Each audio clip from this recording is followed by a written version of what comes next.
Ezequiel 36 é o tema base da nossa palavra. E aí, campeão, beleza? Vem cá enquanto eles abrem a Bíblia. Você está comigo? Você está grandinho, meu. Pode ser, irmão. Abre aí Ezequiel 36. Quer tomar água? Toma aí, tá gelado, hein? Bicho. Olha. Tá bom, filho, deixa pro pai. Amém? Esse é o Lucas, gente. Pela graça de Deus, muitos que orou para ele, né? Hoje ele é um milagre, ó. Está aqui no altar, né, Luquinha?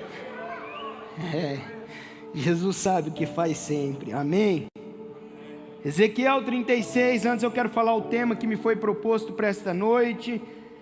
Por que o Senhor purifica o coração? Grave essa pergunta na sua mente e ao longo do sermão nós vamos procurar de alguma maneira responder ela. Por que o Senhor purifica o coração? Ezequiel 36, a partir do 25 vai dizer: então aspergirei água pura sobre vocês e vocês ficarão purificados. Eu os purificarei de todas as suas impurezas e de todos os seus ídolos. Eu lhes darei um coração novo e porei dentro de você um espírito novo. Tirarei de você o coração de pedra e lhe darei um coração de carne. Porei dentro de você o meu espírito e farei com que andem nos meus estatutos, guardem e observem os meus juízos. Luquinha, desce lá, por favor. Vai lá com a mamãe. De novo, 26. Eu lhes darei um coração novo e porei dentro de você um espírito novo. Tirarei de vocês o coração de pedra e lhes darei um coração de carne. Eu quero agradecer muito mesmo a oportunidade de estar pregando nesta conferência, a Paula, ao pessoal da organização, a todos que confiaram a mim neste momento, também outras pessoas que sempre nos ajudam. Eu vou citar em algumas passagens da aplicação pessoal, também algumas frases do Luciano Subirá, e o pastor Igor que me ajudou também em alguns momentos desta pregação. Então fica aqui a minha gratidão a todos e a cada um que tem orado por nós, pela minha família diariamente. Amém? Nós vamos se atentar mais ao versículo 26, mas eu quero começar falando esta noite sobre este momento que Ezequiel traz esta profecia. Aqui é um ponto de inflexão para a nação de Israel, e eles estão ali cativos na Babilônia, e Ezequiel chega e dá uma profecia sobre o novo tempo, sobre algo que estava chegando sobre eles, e de alguma maneira eles estavam ali aprisionados, e culturalmente também estavam se rendendo às adorações, aqueles momentos culturais, a influência que eles estavam tendo da Babilônia.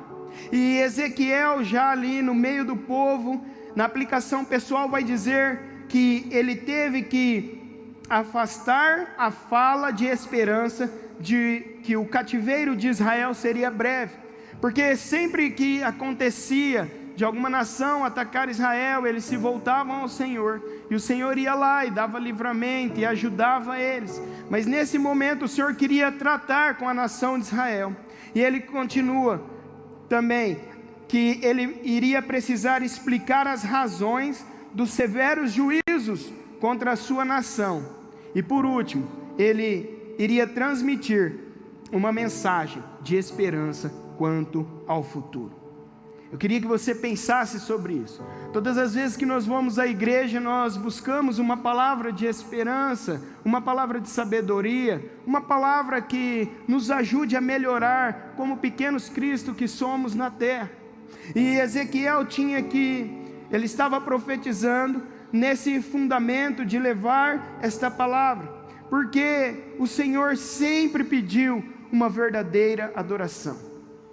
O Senhor Deus nunca quis dividir a sua adoração, e o povo de Israel era um povo de dura cerviz, e sempre eles estavam ali alinhados com o Pai. De repente eles criavam novos ídolos, e eles começavam a desagradar a Deus, e ser rebelde de alguma maneira começava a dividir a adoração.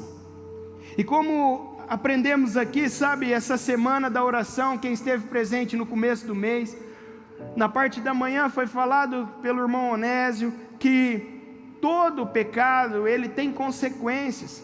Os nossos erros têm consequências, e é verdade que também quando acertamos, também colhemos frutos, mas a nação de Israel, ora acertava, ora errava, ora acertava, ora errava. Se você lê o livro de Reis, você vai ter este contato com reis que acertaram, fazendo o que agradava a Deus, e reis que erraram, desagradando ao nosso Deus.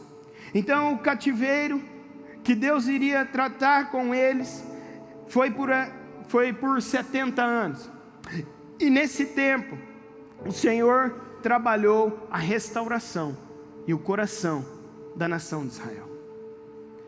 E eu creio muito em Jesus, que nós precisamos sempre estar restaurando o nosso coração. Sabe, essa restauração, ela pode trazer uma verdadeira adoração para nós. O que o Senhor estava direcionando aquele povo era para que eles voltassem a uma verdadeira adoração, a uma exclusividade entre o Pai e o Filho, entre aqueles que conheceram o seu Deus e dizem viver por esse Deus. E é isso que muitas vezes a idolatria cultural faz conosco. O dia a dia faz isso muitas vezes com as nossas vidas, que sorrateiramente as coisas começam a acontecer e nós podemos de alguma maneira, até mesmo inconsciente, dividir a nossa adoração. Nós olhamos para trás e vemos uma história escrita, e aí pensamos, que povo rebelde e tal. Mas hoje não é diferente com cada um de nós. Nós muitas vezes dividimos a nossa adoração, porque o nosso eu fala um pouco mais alto, a nossa vontade, sabe, a nossa satisfação pessoal grita um pouco mais alto. E muitas vezes a própria igreja cai nesse conceito de fazer cultos agradáveis às pessoas. Esses dias eu assisti uma pregação e o pastor foi muito feliz no exemplo que ele falou: as empresas hoje, ela é feita para você. Tem um banco que fala, né, feito para você. Você vai numa lanchonete, numa hamburgueria, e ali eles te vendem o melhor produto para que traga uma satisfação e você encontre algo que sacie o seu desejo. Hoje o mundo cultural é voltado a trazer um bem-estar para você, mas sabe, na casa de Deus não é assim que funciona. Jesus, Ele quer mais nos confrontar do que deixar que nosso eu venha reinar. Grave isso no seu coração. Jesus quer mais te confrontar do que deixar o seu eu reinar dentro do seu coração. A casa de Deus é um lugar para você muitas vezes não se sentir bem, mas que você possa sentir-se confrontado, para que haja uma real mudança na sua vida, e para que eu e você não perca o nosso coração. Essa é a palavra de esperança que Jesus tem para nós. Tudo que Ele faz por cada um de nós é para que de alguma maneira nós não venhamos a perder o nosso coração. Vocês estão comigo? Primeiro ensinamento do versículo 26, coração novo, espírito novo. A palavra vai dizer no 26, eu lhes darei um coração novo e porei dentro de vocês um espírito novo. Coração novo, eu poderia falar aqui só nesse tópico uma pregação inteira, mas eu quero me atentar a algo que a maioria das pessoas que estão aqui essa noite já experimentaram. Quando Deus está falando de um novo coração aqui, eu quero te levar a um exemplo, porque quando você vem à igreja, as pessoas ficam falando, olha, você precisa nascer de novo, você precisa ser batizado, você precisa receber Jesus, e às vezes você não entende o que é um nascer de novo, por exemplo. Nós temos várias gírias de crente aqui, que você vai falar fora daqui, as pessoas não entendem, mas como nós estamos aqui diariamente, para nós se tornou comum.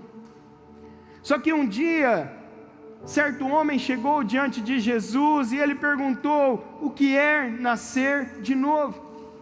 Nicodemos chega diante de Jesus e Jesus fala: aquele que não nascer da água e do Espírito não pode entrar no reino de Deus. Imagine se uma pessoa chegou aqui hoje, teve um encontro com Jesus e você fala para ele: olha, se você nascer da água e do Espírito. Se você não nascer, ele vai falar: o que é nascer de uma água? O que é nascer de um Espírito? Talvez ele vai ficar perdido. Mas quando Jesus falou isso para Nicodemos em João 3, sabe, ele sabia com quem ele estava falando. Ele sabia que aquele homem era um mestre da lei. João 3, vamos ler lá, João 3:5 a começar. Jesus sabia quem era Nicodemos, mas Nicodemos não sabia quem era Jesus. Então ele começa esse diálogo, está falando, a partir de João 3:5 vai dizer: em verdade lhes digo que quem não nascer da água e do Espírito não pode entrar no reino de Deus. E olha o versículo 9. Então Nicodemos perguntou: como pode ser isso? Se você está aqui esta noite e ainda não conhece o que é um novo nascimento, sabe, de forma simples, é o dia que você se encontra com Jesus. É um marco na sua vida, e você deixa as coisas antigas, e você passa a ser considerada uma velha criatura, uma nova criatura. As coisas velhas se passaram e tudo se faz novo. Então você começa uma nova jornada. Como o Jordão falou ontem, e às vezes a gente quer falar algo e não consegue explicar, ele falou de metanoia, arrependimento. Então você está indo aqui na sua caminhada, e quando você está sozinho, as coisas parecem estar difíceis, e aí te apresentaram Jesus, e você se encontra com Jesus e fala: agora nós dois vamos conseguir conquistar juntos. Mas a verdade é que a Bíblia não nos leva para esse lado. O novo nascimento quer dizer que você encontra com Jesus, e sabe, agora você é um bebezinho novamente, está começando a sua vida, e você precisa ser cuidado, amamentado, e sabe, você nem sabe andar ainda, então você não pode mais escolher o seu caminho, mas sabe, você tem que olhar e falar: Jesus, qual é o caminho que o Senhor tem para mim? E se você já passou por esta fase e entendeu este novo nascimento, como Jesus explicou para Nicodemos, e aí Jesus fala no versículo 10: você é mestre em Israel e não compreende essas coisas? Aqui a Bíblia, aplicação pessoal, vai dizer que por ser mestre, Nicodemos já havia estudado a profecia de Ezequiel 36:26. Nicodemos havia estudado a profecia, mas talvez ele não tinha compreendido e não tinha entendido a profundidade que Ezequiel estava falando. Então ele teve um encontro com Jesus ali, Jesus começa a explicar. E talvez você teve um encontro com Jesus e precisa ser melhor explicado do que é um novo nascimento, de que esta nova vida, qual é o novo caminho, qual é o propósito de vida que Jesus desenhou para você. Quando você se encontra com esse novo nascimento, você encontra o seu propósito de vida. E eu te pergunto esta noite: o que é um novo coração? Se você já passou pela fase do novo nascimento e você está na igreja, o que é um novo coração? Sabe, para mim, o que é um novo coração, quando eu leio as Escrituras, um novo coração para mim, é uma mudança geral, uma metanoia na minha mente, porque no meu velho coração, eu estava limitado pelo tempo. Mas o dia que Jesus me deu um novo coração, Ele me deu um novo entendimento, E nesse novo coração e nesse entendimento eu não estou mais limitado ao tempo, mas eu sou um ser atemporal. O que Jesus fala comigo é que depois que eu recebi um novo coração, eu sou um ser imortal, que nem a morte pode mais me parar. O novo nascimento vem carregado de muitas bênçãos e muita propriedade para aqueles que assim aceitam. Ter um novo coração, e o que te confirma isso é o novo Espírito.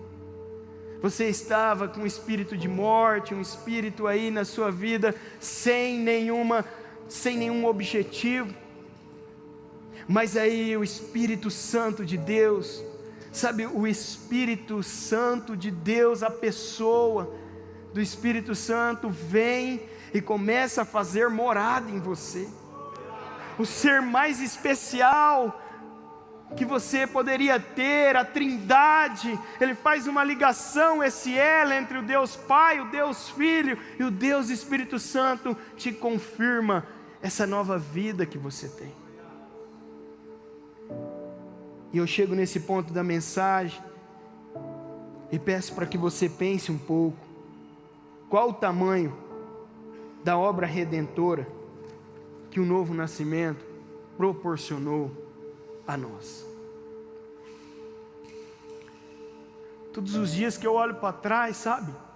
Todos os dias que eu olho para a minha vida, todos os dias que eu olho para o espelho, eu vejo que nada do que eu vivo era possível se eu não tivesse me encontrado um dia com Jesus Cristo. E eu não sei ainda o que pode fazer que você pense que sem Jesus a vida tinha algum sentido.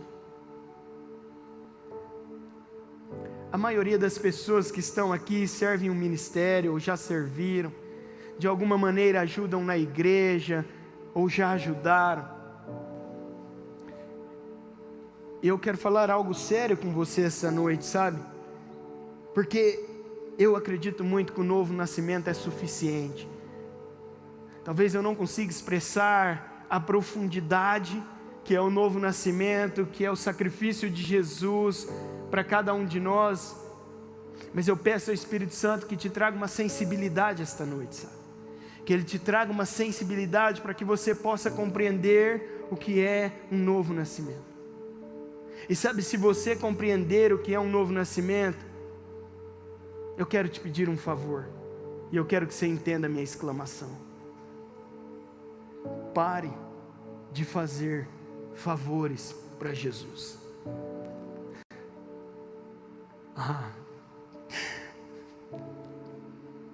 Quantas vezes você vem na igreja? Quantas vezes eu vim à casa de Deus como se fosse um favor para Jesus? Quantas vezes você tocou como um favor para Jesus? Quantas vezes você cobriu uma escala, você tirou uma foto, Jesus? Quantas vezes você regulou um som, achando que estava fazendo um favor para Jesus?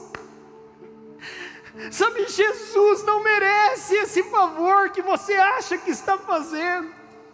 Jesus fez tudo. Jesus fez absolutamente tudo. Sabe, eu trabalho com pessoas na igreja há 14 anos ou mais, e sabe, é tanta desculpa esfarrapada que a gente ouve, que eu penso, como que Jesus recebe isso? Será que Jesus merecia ouvir isso de mim, de você? Quantas vezes nós só ticamos mais um culto e viemos, sabe, como se fosse um favor para Jesus.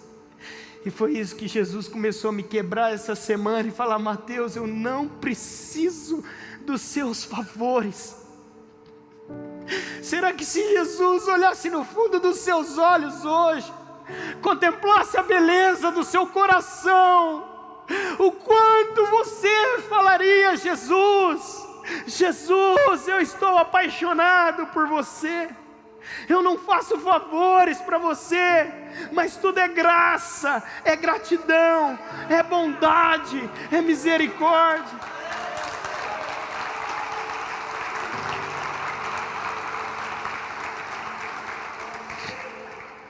Nós entramos num modo automático na igreja, meu querido.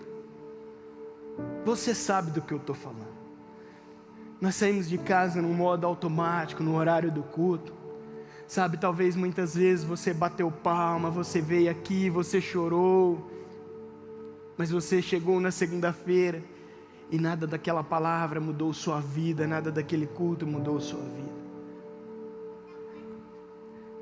Pare de fazer favores para Jesus. Pare de viver por regras e obrigações. Muda um conceito na sua mente, sabe? Ele já fez tudo. E é tudo graça que nós fazemos por Ele. Ontem o Jordão foi muito feliz, ele falou que você não aumenta a sua humildade, mas você reflete mais da humildade, quanto mais você se aproxima de Jesus. Sabe, Jesus não fez favor para você. Jesus, Ele decidiu amar você. E quanto mais se aproxima desse amor, quanto mais você se apaixona por esse amor, mais você sente prazer de fazer algo por Ele. Você serve a um ministério, sabe, não faça mais favores para Jesus. Nós precisamos de uma adoração com propósito. Mas quando nós fazemos favores para Jesus, é uma adoração sem propósito, sem este novo coração. É um momento de um culto ritual, que segue todas as regras, mas não tem a sensibilidade para ouvir o que o Espírito Santo de Deus quer fazer. E nós precisamos tomar este cuidado, sabe, porque Jesus, eu repito, já fez tudo, absolutamente tudo, e nós temos a oportunidade de participar de um propósito eterno. Vocês estão comigo?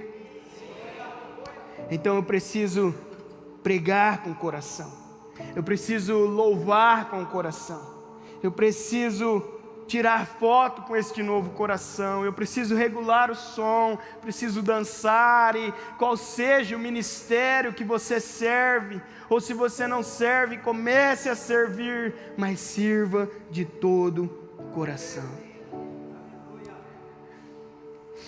Se Jesus realmente te tirou de um cativeiro um dia,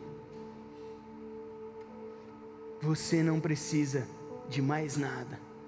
O novo nascimento é suficiente para você fazer tudo com gratidão e amor.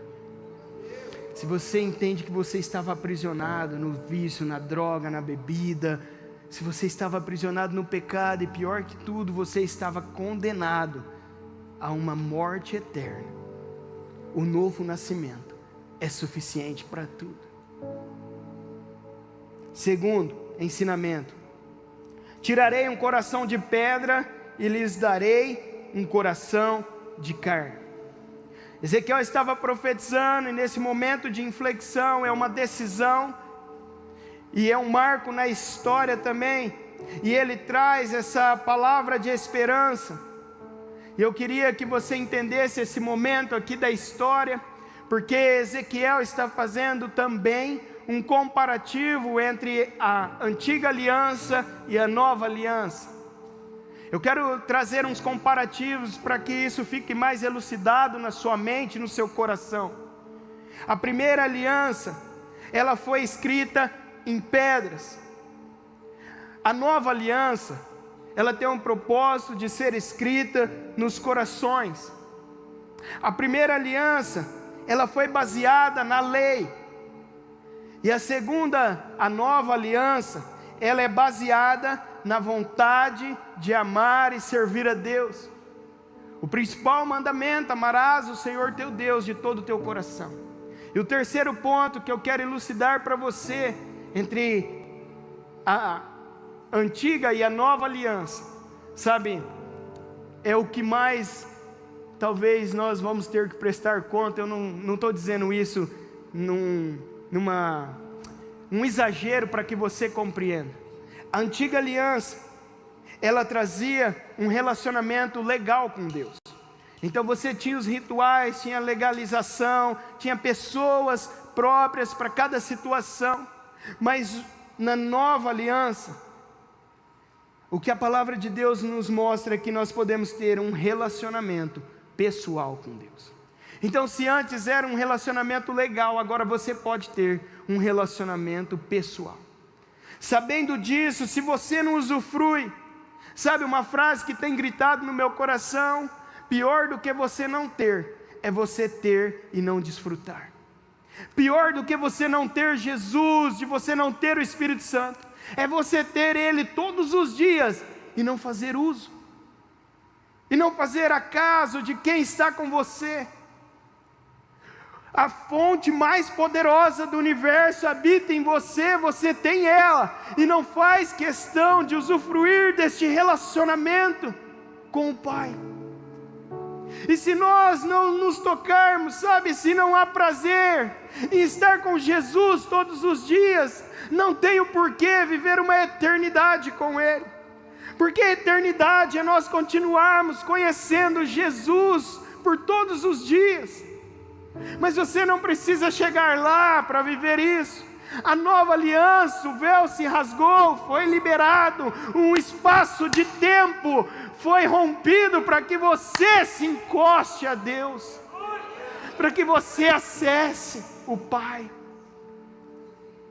A nova aliança era uma profecia que Ezequiel estava deixando aqui para o povo, para a nação, e serve para nós hoje. Muitas vezes eles pediam para sair do cativeiro, para levar uma verdadeira adoração a Deus. Porque naquele tempo eles tinham os locais definidos, diferente do que é hoje.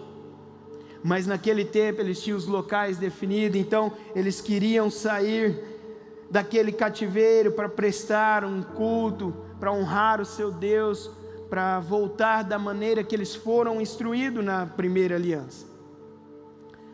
Estando cativos, eles não tinham essa liberdade para cultuar a Deus. E o coração do povo de Deus, de alguma maneira, eles queriam cultuar novamente a Deus. E eu te pergunto, esta noite novamente, quantas vezes ainda nós estamos na casa de Deus, mas o nosso coração continua endurecido, procurando certas maneiras de adoração. Se nós ainda vivermos fazendo favor para Deus, ainda nós estaremos presos e endurecidos ao lugar de adoração. E nós oramos: Pai, Pai, traga o novo, Espírito Santo, derrama do seu novo, e faz o novo, uma nova história, um novo coração. Mas muitas vezes, nós permanecemos presos nesse lugar de habitação de Deus, e não deixamos Ele fluir por nossa vida, nos 7 dias da semana, em todo tempo, em todo lugar. Certo dia, Jesus se encontrou com uma mulher que nós chamamos de samaritana, e Ele pediu água para ela, e ela disse que ela tinha água ali, e ela questionou Jesus, e no versículo 13, Jesus fala assim para ela, João 4,13, quem estiver anotando: quem beber desta água voltará a ter sede. 14, mas aquele que beber da água que eu lhe der, nunca mais terá sede. Pelo contrário, a água que eu lhe der, será nele uma fonte a jorrar para a vida eterna. Jesus estava falando para ela, revelando a eternidade, dizendo que a água que Ele oferece, sabe, sacia toda a sede. Quando uma pessoa se encontra com Jesus, ela tem um novo coração. Tudo que o coração dela foi atacado, as mágoas, os sentimentos, as ruínas, as percas, as vanglórias também. Sabe, quando Jesus dá um novo coração, começa tudo novamente. E essa mulher se encontrou com Jesus, e Jesus conversou com ela, explicou quem Ele era, colocou a eternidade no coração dela, e ela faz um questionamento a Jesus que serve para nós nesse contexto. Versículo 20: agora eu sei que o Senhor é um profeta. 20: nossos pais adoravam neste monte, mas vocês dizem que em Jerusalém é o lugar onde se deve adorar.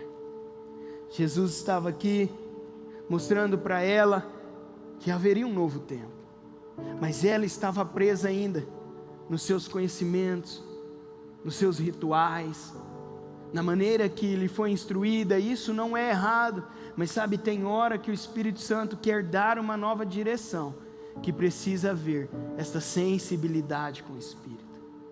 E Jesus estava insistindo com ela, dizendo que não era mais um lugar, mas era as pessoas. Não era mais um lugar físico, mas era as pessoas.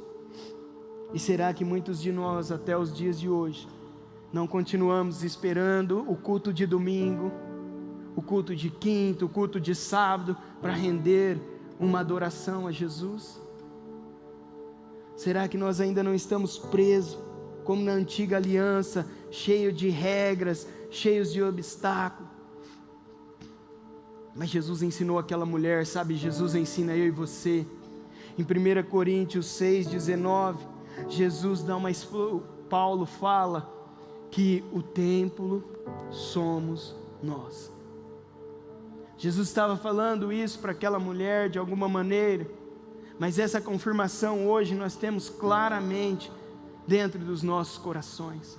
Jesus vai dizer, Paulo vai dizer, será que vocês não sabem que o corpo de vocês é santuário do Espírito Santo, que está em vocês e que vocês receberam de Deus, e que vocês não pertencem a vocês mesmos?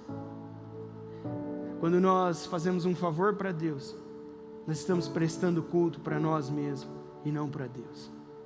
Mas quando nós entendemos que não é mais nada nosso, quando nós entramos com as nossas vidas submersos, mergulhados no Espírito Santo, nós adoramos, sabe, nós adoramos a Jesus aqui na igreja, mas você adora no seu trabalho, você adora na sua escola, você adora onde você está praticando um esporte, você adora dentro da sua família, na academia. Você é a fonte de água viva que traz adoração aonde você está. Jesus te chamou para isso. Deixe os rituais, deixe de achar que é só na igreja, é só naquele momento. Jesus quer te pegar em qualquer momento da sua história, em qualquer lugar. Basta você abrir seu coração. Então, primeiro, novo coração, novo espírito, relacionado ao novo nascimento e fazer por gratidão a Deus. Segundo, coração de pedra e um coração de carne, a gente transicionar da maneira de adoração, de viver pelas regras da antiga aliança e viver agora na nova aliança, utilizando e sabendo que somos templo do Espírito Santo de Deus, que a verdadeira adoração flui daqui de dentro e não mais de um lugar. Meu Deus, vocês estão comigo? Terceiro, verdadeiros adoradores. Meu Deus, depois que Jesus fala com esta mulher, Ele explica para ela sobre o novo nascimento, sobre o tempo do Espírito Santo, e aí ele chega em João 4:23, e ele diz assim: mas vem a hora, e já chegou, em que os verdadeiros adoradores adorarão o Pai em espírito e em verdade. E o complemento do versículo: porque são esses que o Pai procura para seus adoradores. Imagine Jesus falando isso para você essa noite, que chegou uma hora que Ele não quer mais uma adoração de você, mas Ele quer que você se transforme em um adorador. O Luciano Subirá vai dizer que se existe uma verdadeira adoração, existe uma falsa adoração. E sabe, nós precisamos tomar um cuidado com isso, porque nós precisamos de uma verdadeira adoração.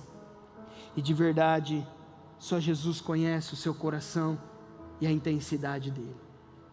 Mas essa noite é noite que você pode fazer uma autorreflexão.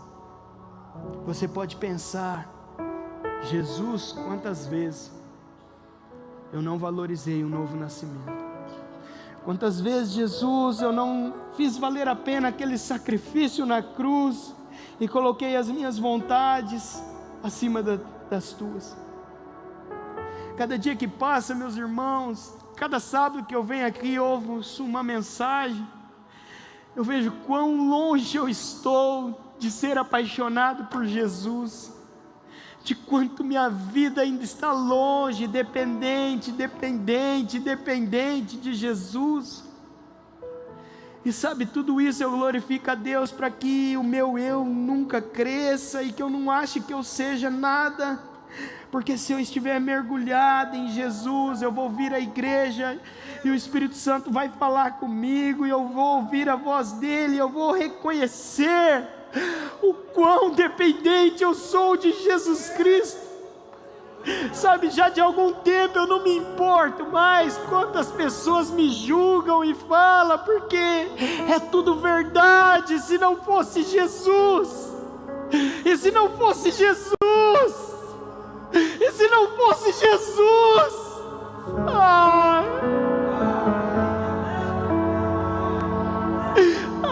Jesus, e se não fosse Jesus na sua vida, e se não fosse Jesus na sua vida, como você acha que você estaria? Por favor.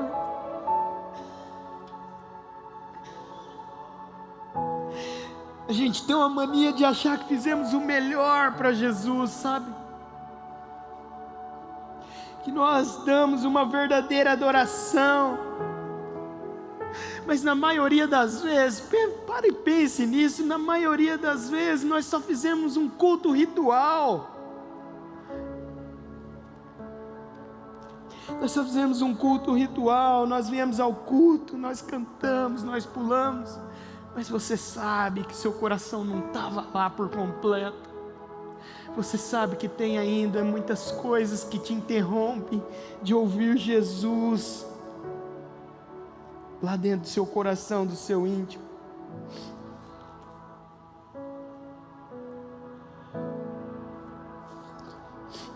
Jesus.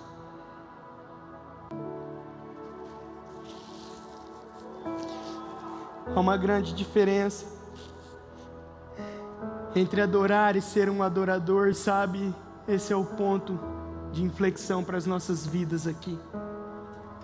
Adorar é o que você faz, é o que você faz com as suas mãos, é o que você vem aqui, é um ritual que você presta a Jesus, sabe? Jesus de alguma maneira vai te compensar por isso, porque Ele é bondoso e Ele é misericordioso. Mas quando Jesus fala que chega um tempo que Ele quer um verdadeiros adoradores, sabe? O verdadeiro adorador não é o que faz, mas é aquele, meu Deus, é aquele que reconhece o que Jesus faz. E essa diferença, ela é gritante na maneira que nós cultuamos, na maneira que nós se arrumamos para ir na igreja, na maneira que nós dobramos o nosso joelho para orar todos os dias em casa. Se você parar para pensar que Jesus, como diz o subirá, Ele não precisa de adoração. Jesus tem os céus, Jesus tem os anjos, Jesus tem a criação, Jesus tem a natureza, sabe? Ele escolheu dar esta oportunidade para nós. Jesus escolheu dar esta oportunidade para cada um de nós.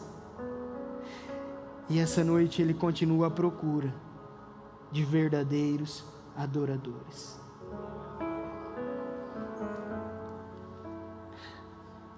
Que a graça de Jesus possa alcançar seu coração, sabe? Eu quero responder a pergunta que me foi proposta a esse sermão, porque todos os dias que eu olho para a cruz, meu Jesus, eu peço misericórdia e graça todo dia, e porque Deus purifica os corações, Deus purifica os corações, para que eu e você não divida a nossa adoração. Sabe, eu encontro jovens e pessoas todos os dias com tantos planos e projetos, e sabe, eu também já vivi esta fase, e é lindo, e eu vejo adultos cheios de planos e projetos, e eu sei da responsabilidade, eu tenho 2 filhos, e eu sei, mas sabe, tem hora que Jesus precisa voltar a ser tudo em nossas vidas. A gente gasta tanto tempo com os ritos culturais desta humanidade, mas Jesus está lá, te esperando mais uma vez para receber a verdadeira adoração. Sabe, o seu coração purificado, ele pode dar uma verdadeira adoração a Jesus. Por que você precisa dar uma verdadeira adoração? Porque sabe, na eternidade não vai contar meia adoração. O que chega na eternidade é o coração dos verdadeiros adoradores. Todas as vezes, grave isso, que você fez um favor para Jesus, e você sabe do que eu estou falando. A nossa adoração foi dividida com o nosso eu e foi incompleta. Todas as vezes você precisou estudar para uma música, toda vez você precisou estudar para uma aula, todas as vezes que eu precisei, sabe, me preparar para uma pregação, todas as vezes que nós não demos o nosso tudo, a nossa adoração foi dividida. E muitas dessas vezes ela não chegou na eternidade. E se não chegar na eternidade, não tem recompensa alguma. Você fez para você, se cansou ou se alegrou, se frustrou ou às vezes se engrandeceu, mas o que vai contar naquele dia é um novo coração, um novo espírito de um verdadeiro adorador. Você tem um novo coração, talvez te falte um espírito de adorador, aquele que não quer dividir, mas ele olha para Jesus e ele pensa: importa que ele cresça e eu diminua. Equipe de louvor, a banda New Time, eu quero orar com você. Eu sinto que sabe, Jesus quer transicionar muitas mentes aqui esta noite, para que saia de uma adoração incompleta e vá para uma adoração plena. É fato que isso acontece com todos nós. Sabe, o que eu preguei aqui, e por isso eu estou constrangido, mas Jesus já fez isso comigo. Jesus já me mostrou o quanto eu tenho dividido a minha adoração. E todo momento que eu divido a minha adoração com Jesus, eu fico um pouco mais distante do amor de Jesus. Sabe, eu gasto energia com um culto que não ecoa dentro da eternidade. E quando Jesus deu um novo nascimento para mim, Ele mostrou para mim que tudo na vida era passageiro, mas que os céus, a glória dele, isso tudo é eterno.